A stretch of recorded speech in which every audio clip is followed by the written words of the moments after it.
अभी तक नहीं आया। चाहिए तो ये था कि स्टेज से पहले एसडीपीओ साहब आज की इस मीटिंग जो डीआईजी साहब ने यहाँ पे रखी है इस पर रोशनी डालते हैं, लेकिन फिर भी डीआईजी साहब मैं आपको मुबारकबाद पेश करता हूँ, आपके एसएसपी साहब को और सिंह साहब को, कि इन लोगों ने अपने जज्बात, आपको अपना चीफ मिनिस्टर भी मान लिया, आपको अपना कैबिनेट मिनिस्टर भी मान लिया और आपको अपना एमएलए भी मान लिया और अपने जज्बात, इनकी जितनी भी मुश्किलात जो थी वो आपके कहीं रख दी, जबकि आप एक खाकी यूनिफॉर्म पहने हुए हैं। और इसके लिए एक मशहूर बात है कि ignorance of law is no excuse, ignorance law of is no excuse, वो इनको इम्प्लीमेंट करना होगा।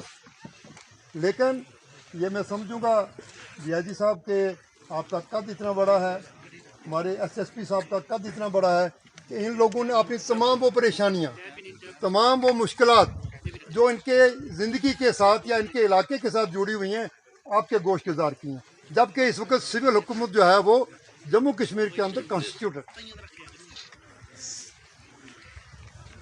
तो मैं बहुत सारा वक्त हो चुका है, मैं सबसे पहले डीआईजी साहब आपको मुबारकबाद पेश करता हूं कि आपके दाईं तरफ एक कॉम्पिटेंट एसएसपी, जिनको उस वक्त आर्मड से ट्रांसफ़र करके एसएसपी रजौरी लगाया गया, उसके पीछे बहुत सारे मकसद थे, उसके पीछे हुकूमत के बहुत सारी बातें जो थी वो मुज़मिर थी। एक आईपीएस को हटा के हमारे एसएसपी साहब पे भरोसा हुकूमत ने उस वक्त किया और मुझे इस बात को फ़ख्र है और ये कहने में मैं हिचकिचाऊँगा नहीं।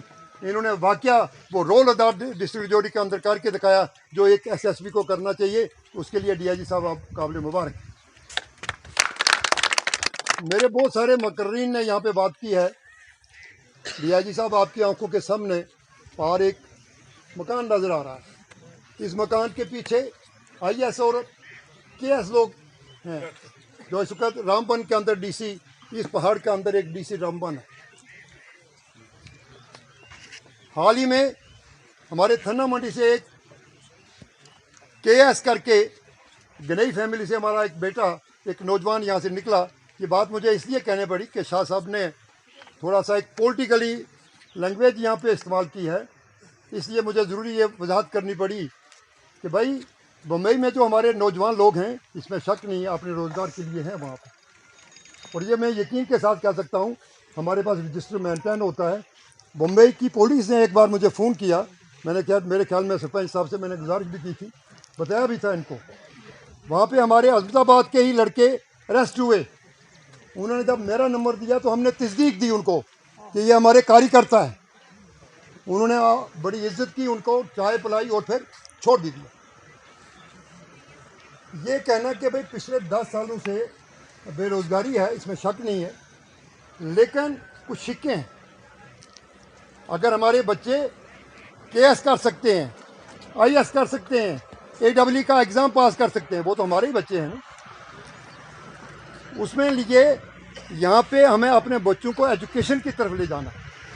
अभी ये कमलाक साहब ने एक स्कूल खोल के रखा है और मुझे पूरी उम्मीद है कि क्वालिटी ऑफ एजुकेशन ये देते होंगे, हमें उसकी तरफ जोर देना है।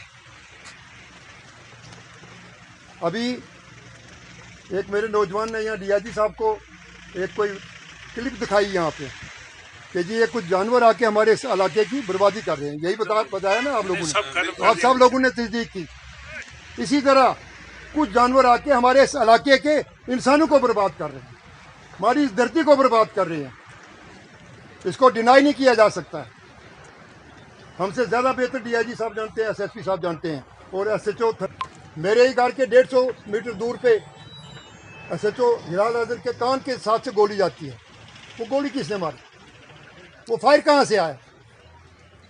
उन जानवरों को भी हमें ध्यान में रखना है, उन लोगों को भी एलिमिनेट करना है और उसके लिए आप लोगों का कोऑपरेशन जो है वो निहायत ज़रूरी है। क्योंकि मैं पहले अर्ज़ कर चुका हूँ कि हमारे लिए ये फ़ख्र की बात है कि डीआईजी साहब जैसे यहाँ पे हमारे फोर्स को हैंडल कर रहे हैं और एसएसपी साहब कर रहे हैं, सिंह साहब कर रहे हैं, एसडीपीओ थन्ना मंडी कर रहे हैं।